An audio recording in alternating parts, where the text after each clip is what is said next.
magic sword and said, "By the power of Grayskull!" The 80s and 90s were a period that treated us to some of the most fantastic television shows that captured the very essence of the sword and sorcery genre, delving into mystic tales about mighty warriors. From captivating storylines and some truly likable heroes to exciting escapades, epic battles, and stunning visuals, each series depicted a completely different world that made them unique in their own way and kept us hooked to the screens. With today's video, prepare to be transported back to the golden era as we celebrate 12 of these classics. Mind you, our list is a mix of both live-action and animated series, and they are in no particular order. We suggest you stay tuned until the end of this video to see if your favorite sword and sorcery television show has made it to our list. Are you ready? Let's begin. But before we get into our explanation, we do have one very small request. If you enjoy our content, then please support us by subscribing to our channel. This is a small click for you, but for us, it means a lot. Thank you. Now, let's begin. Did you come to fight or talk? He's not gonna fight you, Duncan. Highlander, 1992 to 1998. Russell Mulcahy's Highlander continues to remain a fan favorite to this very day for a reason. And now, with a reboot starring Henry Cavill in the leading role of Connor MacLeod looking at a 2026 release window, things are bound to get pretty exciting. While nothing could possibly get better than the spectacular trio of Christopher Lambert, Clancy Brown, and Sean Connery, we cannot disregard that a television series serving itself as an alternate sequel to the 1986 film was released back in the 90s. Based on the very characters by Gregory Wyden, Highlander the series had Lambert reprising his role as Connor MacLeod for the pilot episode and introducing the viewers to the protagonist of the series, Duncan MacLeod, as the eponymous Highlander. Story-wise, Duncan happens to be a 400-year-old immortal. Through its course of 6 seasons, the series follows Duncan navigating love, loss, and friendship, all while being pursued by other immortals who wish to kill him. Now, when it comes down to the idea of immortals, of course, it isn't something groundbreaking, and yet Highlander the series manages to have a thought-provoking plot that gives one an insight into a rather exciting question. What is it like to live eternally? Given the genre, there's no denying that the episodes are packed to the brim with action, but there is also a generous amount of humor to keep things light at the end of the day. Speaking of the show's high point, it has to be the phenomenal character of Duncan, whose journey is nothing short of a rich tapestry of adventure, romance, and self-discovery. This, of course, brings us to Adrian Paul, and the man was simply made for this role. Another intriguing aspect of the series has to be how the show explains Duncan's past encounters via dramatic flashbacks. Those who have seen the series know exactly what we're talking about, and for those who have not, we suggest you give this series a definite shot. Mark our words when we say that the characters will grow on you. Sadly, they don't make shows like this anymore. and said, "By the power of Grayskull!"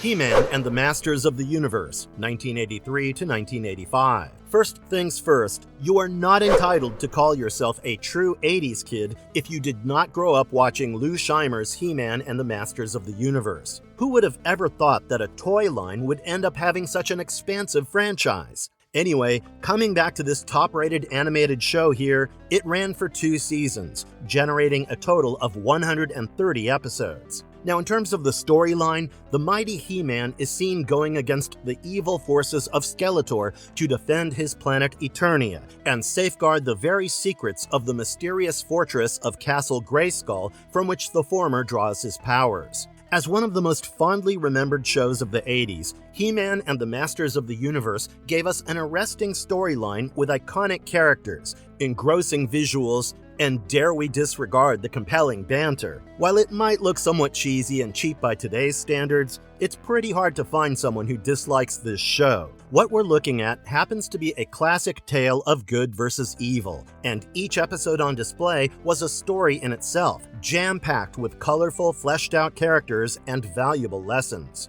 Adding more to the series' intriguing aspects is the characters' voice work, with special mention to Scheimer, John Irwin, and Alan Oppenheimer for doing a fantabulous job. Also, while there's no denying that the idea of this cartoon was to give more context to the most powerful man in the universe, He-Man to be precise, the series ended up becoming a timeless cartoon classic.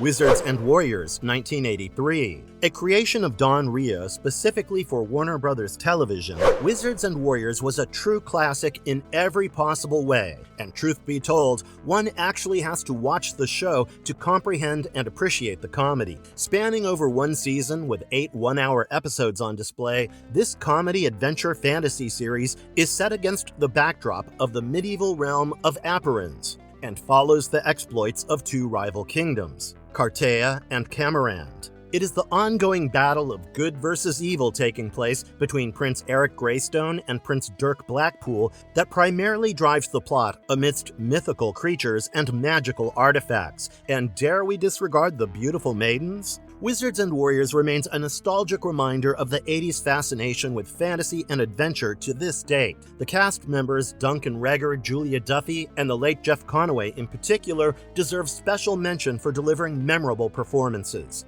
Each of them effectively managed to bring charm and depth to their roles, and may we add that Julia Duffy was simply outstanding as the goofy princess. From epic one-liners to tongue-in-cheek humor, the series was deliciously ridiculous, one that never even took itself remotely seriously. Despite the show's short run, it ended up developing a dedicated fan base, which is still miffed about the fact that this television series here got mysteriously cancelled. And to top it, it also never got released on DVD. Thundarr the Barbarian, 1980 to 1981. What you are looking at happens to be a highly popular Saturday morning animated series that had its setting in a post-apocalyptic future, and primarily followed the adventures of a muscular barbarian named Thundarr and his companions, Princess Ariel and Ukla the Mop. Throughout the series, the trio is seen fighting against evil forces in a ravaged world filled with mutated creatures and malevolent wizards amongst a horde of other beings. Thundarr is seen wielding the powerful Sun Sword, capable of cutting through anything and everything, and it's fitting to say that he was the epitome of what a barbarian should be in the first place. Well, spanning across 2 seasons with 21 fascinating episodes, Thundarr the Barbarian categorically remains an adored nostalgia classic, especially for fans who grew up watching the show. Of course, the cartoon's impact can be vividly seen in shows such as He-Man and the Masters of the Universe, to be more precise. From interesting stories and compelling action to well-written characters, Thundarr's world is an exciting concoction of fantasy, science fiction, and sword and sorcery elements with a generous dash of humor. Also, if we're being honest, the lack of a running story spiced things up more, somehow creating a rather rich and immersive environment for the show. Also, the very combination of the post-apocalyptic subgenre and fantasy definitely had things working in favor of the animated series.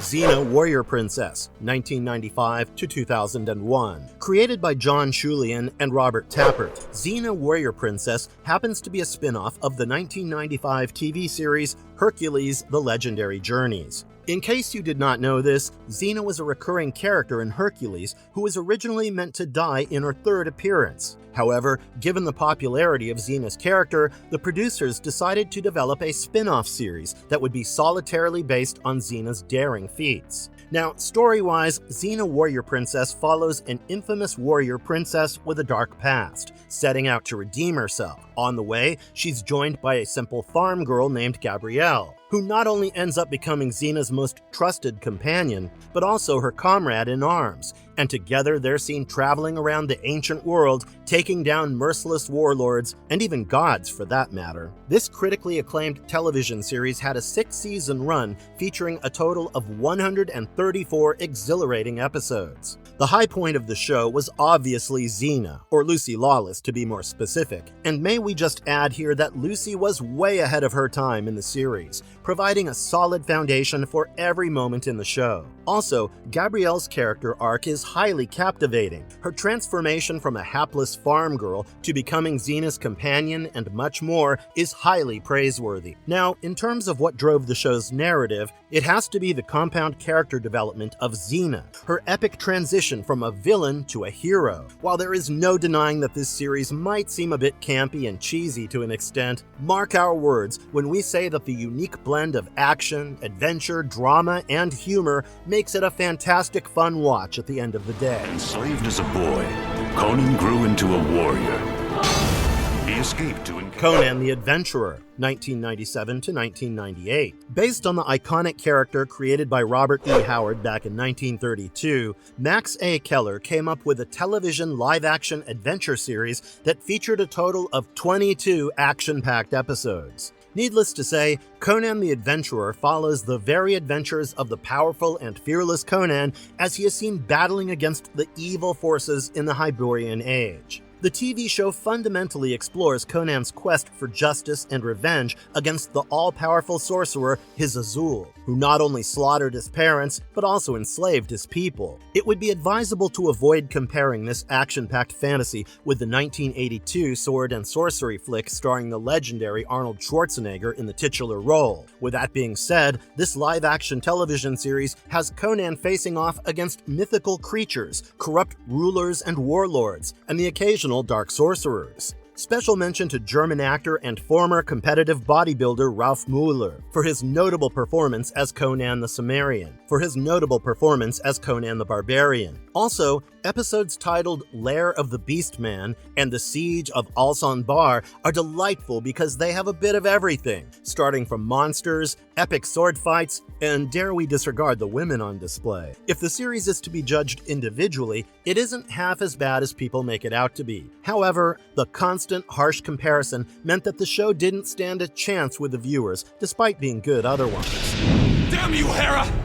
You pay for this till the day I die! Hercules, The Legendary Journeys, 1995 to 1999. A creation of Christian Williams and Robert Tappert, Hercules, The Legendary Journeys is a classic retelling of the half-man, half-god, or Hercules to be more precise. Kevin Sorbo stars as the noble bastard son of the Greek god Zeus, who is hated to death by his wicked stepmother Hera. The television series primarily explores Hercules' journey as he goes about numerous adventures, battling iconic villains and mythical creatures, resorting to his superhuman strength. Using his superhuman strength, in his adventures, Hercules is joined by his best friend and sidekick, Iolaus, and sometimes by wheeler-dealer Salmoneus. Running for 6 seasons and producing 111 episodes in the process, Hercules: The Legendary Journeys touched upon specific themes of good versus evil, heroism and selflessness, redemption and forgiveness, and lastly, friendship and loyalty. It's admirable how the series placed contemporary issues in an ancient Greek setting. The beautiful landscapes featured made for some spectacular views.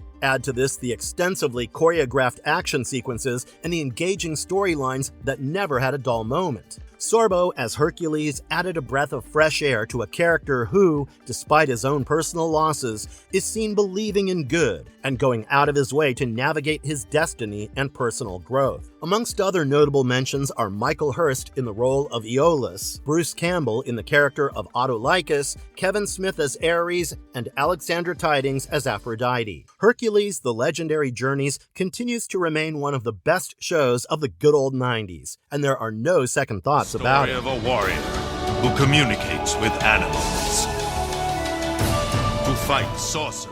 Beastmaster TV series 1999 to 2002. What more can one possibly want from a series that stars the incredibly good-looking Daniel Goddard as the titular Beastmaster? Also, with the producers of this television series deliberately having Daniel wear as little as possible, it certainly did serve as the cherry on the cake. Okay, we're a little distracted, but then again, just look at that drop-dead gorgeous face. Can you blame us? We'll take your silence as a no then. Anyway, Beastmaster is loosely based on the 1982 sword and sorcery film also titled The Beastmaster, which again happens to be another loose adaptation of Andre Norton's sci-fi novel, The Beastmaster. Spanning 3 seasons and having generated 66 episodes, this action-adventure fantasy series here depicts Daniel as Dar, the last survivor of his tribe, who has the unique ability to telepathically communicate with animals and summon them to help him out while he's fighting or wandering through the perilous ancient lands.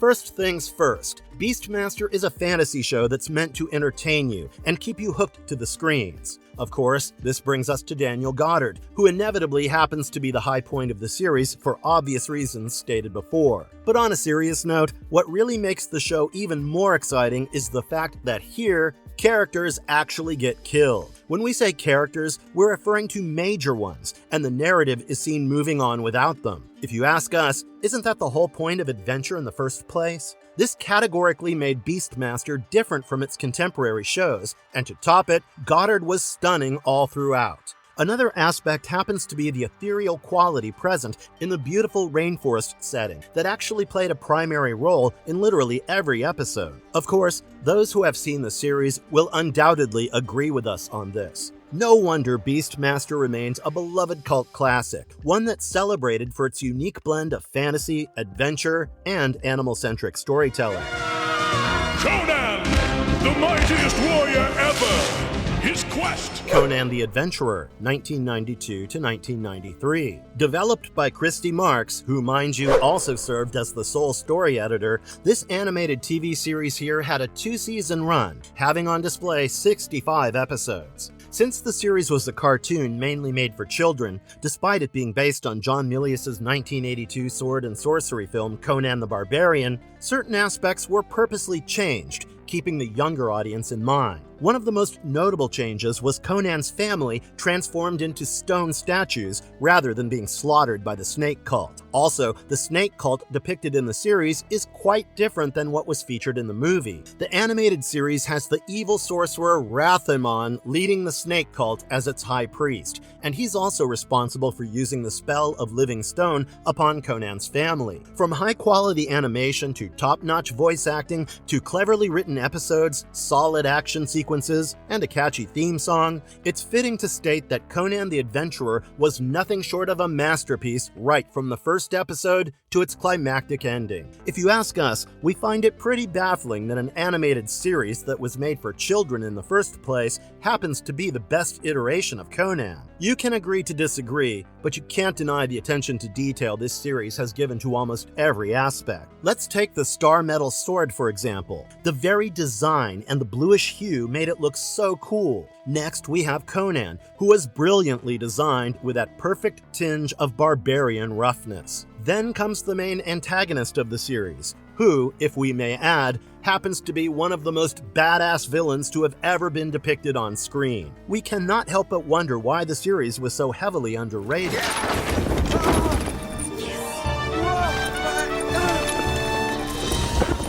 The Adventures of Sinbad, 1996 to 1998. A creation of Ed Naha, this action-adventure fantasy TV series was actually a retelling of the exploits of Sinbad from the Arabian Nights. While the tone of the series did bear similarities with contemporary TV series such as Xena Warrior Princess, Beastmaster, and Hercules The Legendary Journeys, there is no denying that it did have a narrative of its own. Set in the land of myth and magic in the Middle East, The Adventures of Sinbad follows the escapades of Sinbad and his brother as they put together a crew and embark on a journey aboard the ship Nomad from Baghdad while looking for wealth and adventures on the way. Now, if you look at the special effects, you will find them resembling the effects from the old Sinbad flicks. The teleplay was witty with likable characters, good acting, and a particularly campy appeal. It was also the dynamic relationship between Sinbad and the Celtic sorceress Maeve that kept things rather intriguing. While the series ran for 2 seasons and featured a total of 44 exciting episodes,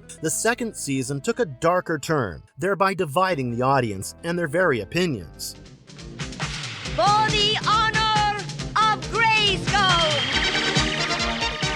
She-Ra, Princess of Power, 1985 to 1987. What you're looking at happens to be a spin-off of He-Man and the Masters of the Universe animated TV series. With 2 seasons and 93 episodes, She-Ra, Princess of Power had its focus on the young female audience to complement He-Man's noticeable popularity amongst the young males.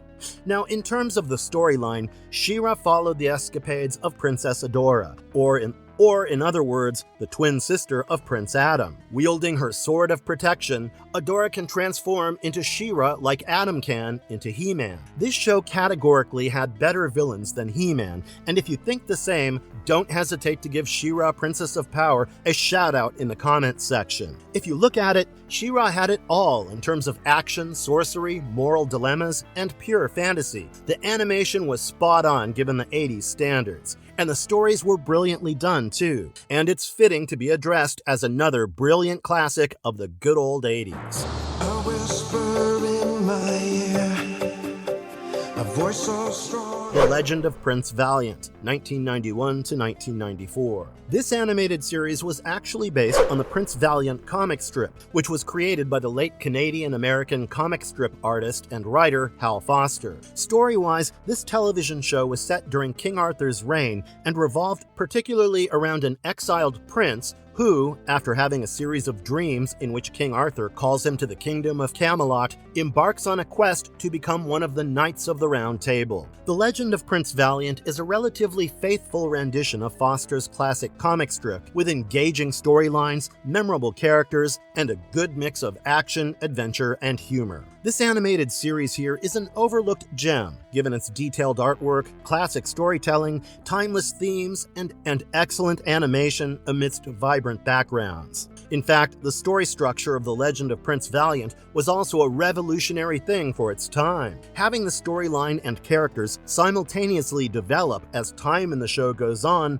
wasn't really a common thing back in the 90s. Therefore, to be able to witness this particular format back then was a breath of fresh air. Also, the fact that the series strove to teach and entertain at the same time made it such an in-depth and detailed animated television series. Marvelous verdict. Well, with this, we finally come to the end of our video here. So, what are your thoughts about the mentioned sword and sorcery television series from the good old 80s and 90s? We would honestly love to know what you feel, as in which was your favorite and which one did you not fancy at all in the comments section down below. Now, if you enjoy this video, you know what to do. Please do leave a thumbs up and stay tuned with us as we promise to come back with more exciting content. Till then, goodbye and thanks for watching. Have a nice one.